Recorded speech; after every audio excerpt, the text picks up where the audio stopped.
부동산 경매에는 등기된 자산이 몽땅 나오게 되는데, 등기된 자산은 아파트만 나오는 건 아니에요. 배도 나옵니다. 등기나 등록된 자산이 몽땅 나온다.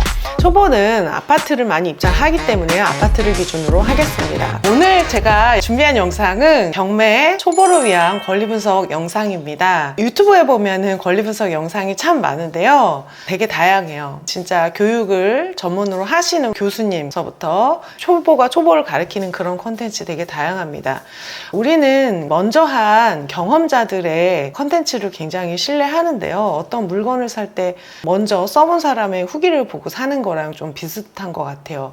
자, 오늘 제가 해드릴 영상은 제가 권리분석, 전 2018년도부터 경매 강의를 했고 무수한 초보를 만나면서 사람들이 무엇을 헷갈리는지 또 법이 어떤지를 완전히 깨우친 날이 하루 있었습니다. 그래서 오늘 권리분석 영상 깔끔하게 정리를 해드리겠습니다. 자, 경매는 법원에서 진행을 하는 거기 때문에 법에 대한 지식이 필요해요. 왜냐면은 이 소유자의 의사하고 전혀 관계없이 법원이 강제로 매각을 하는 거기 때문에 법의 절차에 다 맞아야 되거든요. 그래서 일반인을 대상으로 하고 있고 일반인이 낙찰을 받을 수 있도록 자격의 제한을 두고 있지는 않아요. 근데 최소한은 알아야 되거든요. 경매하시는 분들 보면은 공부를 몇 년 동안 막 판례를 외우시고 희한한 사례를 막 스스로가 만들어서 하시는 분도 있고, 어떤 분들은 좀 무모하게 자기가 영상 몇 개 보고 좀 아는 것 같다라고 얘기를 하고 입찰하시는 분도 있어요. 우리 사람은 이제 뭔가를 들으면 자기 입장에서 다 이해를 하는데 법은 법의 언어로 얘기를 하고 우리는 우리 맘대로 알아들어요. 그렇게 오해가 돼서 1억짜리를 1000억에 낙찰 받으신 사례를 제가 하나 가져왔습니다. 여러분이 뭐 공 하나 더 써서 10배로 낙찰 받으시는 사례는 많이 봤을 거예요. 3억을 쓰려고 그랬는데 그 숫자 쓰는 칸이 되게 작거든요, 입찰표를 보면은. 근데 이거를 이제 한 자리를 위로 써가지고 3억을 30억으로 써서 낙찰 받는 사례. 왜냐면은 가장 높은 가격을 썼기 때문에 낙찰이에요. 그런데 이런 사례는 좀 처음 보셨을 겁니다. 21타경에 89226이고요. 저희 수강생분들이 실제로 입찰을 가서 이 현장을 좀 보셨어요. 1억 7,100만 원짜리를 1,111억 9,819만 9천 원에 낙찰 받으신 분이 있습니다. 실화요, 실화.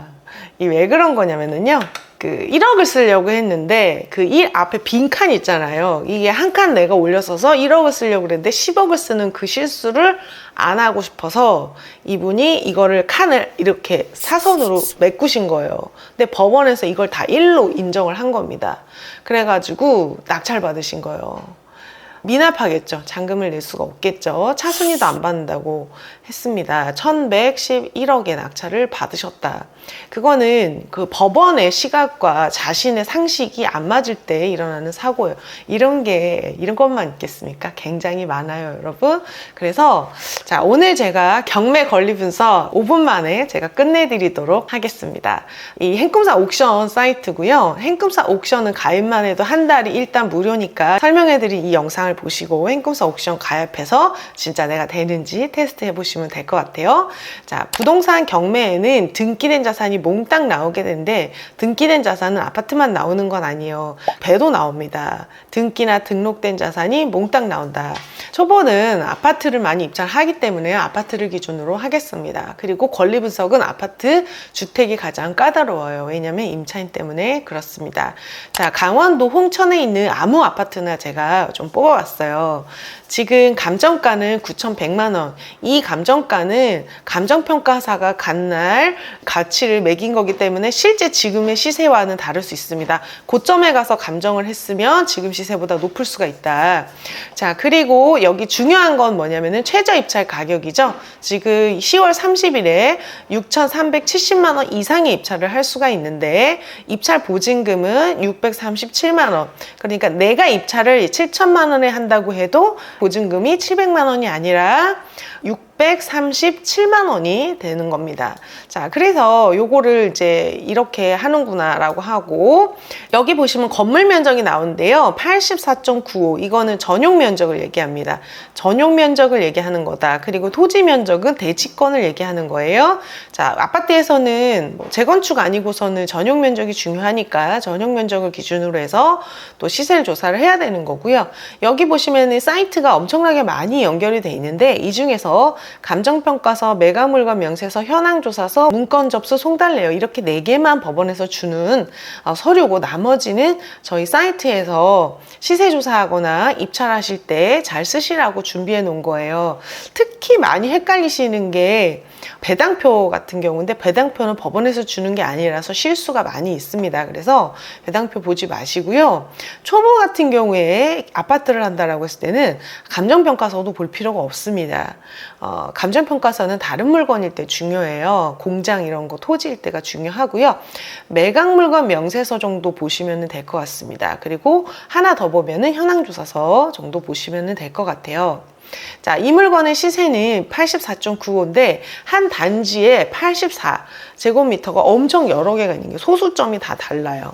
A타입, B타입, C타입 막 이렇게 있는 거예요. 그럴 때는 네이버 부동산에서 단지 정보에 들어가면 단지 정보에 단지 내 면적별 정보가 있습니다. 이거는 지금 단일 면적인데 111제곱미터 A타입, 111제곱미터 B타입 해가지고 이 소수점은 달라요.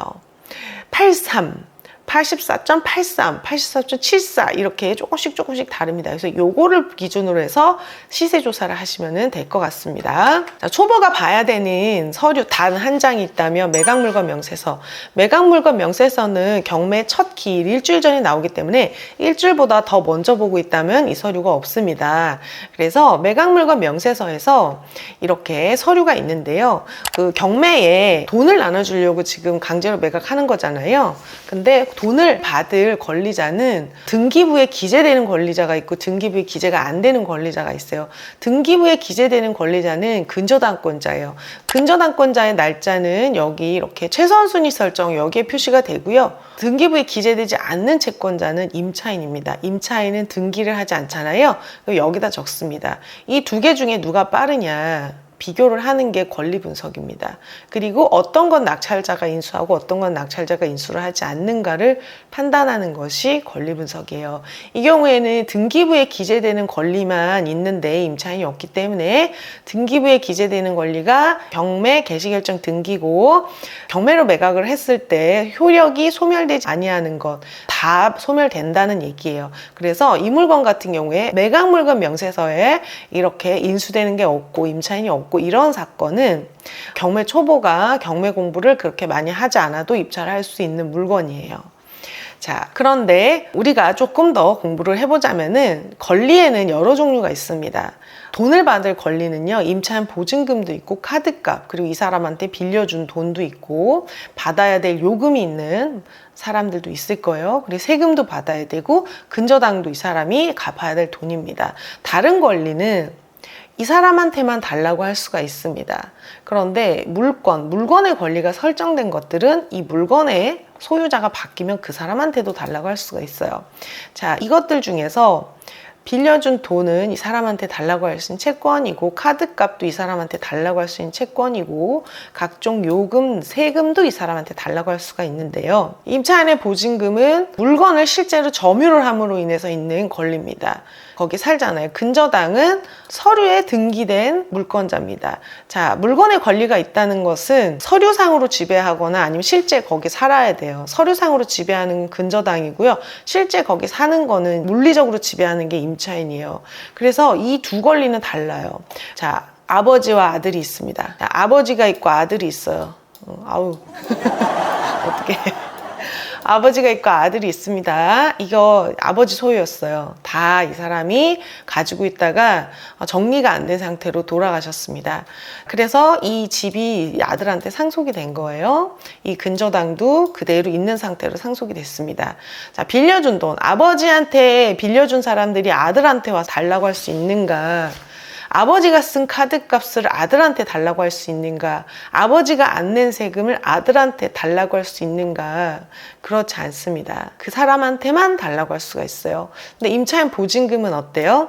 아들한테 상속이 됐잖아요. 현재 소유자가 아들이에요. 그러면은 이 임차인들은 아들을 한 번도 본 적이 없어요. 그래도 아들한테 달라고 할 수 있는 거예요. 왜냐하면 물건의 권리가 있기 때문에 사람이 바뀌어도 이 물건의 권리자가 그냥 다 줘야 될 의무가 있어요. 근저당도 마찬가지예요. 자, 이 아버지가 대출을 국민은행에서 받았는데 갚지 않고 상속이 됐어요. 그러면은 이 근저당권자 국민은행은 소유자가 바뀌었으니까 이 건물의 근저당을 못 받느냐? 그렇지 않아. 아들이 소유자로 바뀌었지만 아들은 이 대출 서류에 서류를 한 적이 없어. 그래도 이 아들의 집인 이 물건에 권리가 있기 때문에 소유자가 바뀌었어도 계속 달라갈 수가 있는 거예요. 그게 물건과 채권의 아주 큰 차이예요.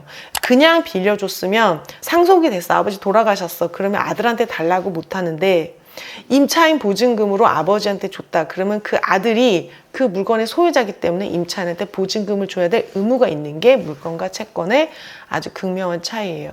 경매에는 임차인들이 있습니다. 임차인은 굉장히 조심스러워요.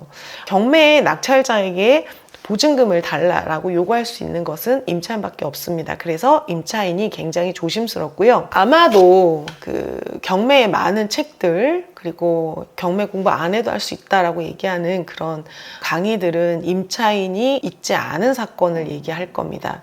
임차인이 있지 않은 사건은 경매 공부를 하지 않아도 입찰을 할 수가 있어요. 자, 그래서 이렇게 생겼으면 여러분이 그냥 다음날 바로 가서 법원에 가서 입찰하시면 됩니다. 입찰표 쓰는 방법만 실수 안 하시고 입찰하시면 돼요. 시세조사에서 사는 거랑 똑같아요. 저희는 그 법무법인이잖아요. 저희 행꿈사, 저희 처음 보시는 분들도 있을 거예요. 저는 행꿈사에서 강의를 하고 있는데 행꿈사 열린 아카데미는 부동산 소송 전문 법무법인 열린에서 운영을 하는 학원입니다. 그래서 저희는 부동산 소송을 하고요. 경매 소송을 전문으로 하고 있습니다. 그래서 경매로 소송하는 사례를 많이 봐요.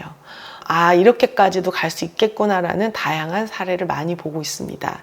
여러분이 한두 번 경험한 사람이 괜찮다라고 얘기하는 그 말을 믿으시면 안 됩니다. 책임을 져주지 않습니다. 그래서 초보는 자기가 뭘 모르는지를 모르고 입찰을 하고요.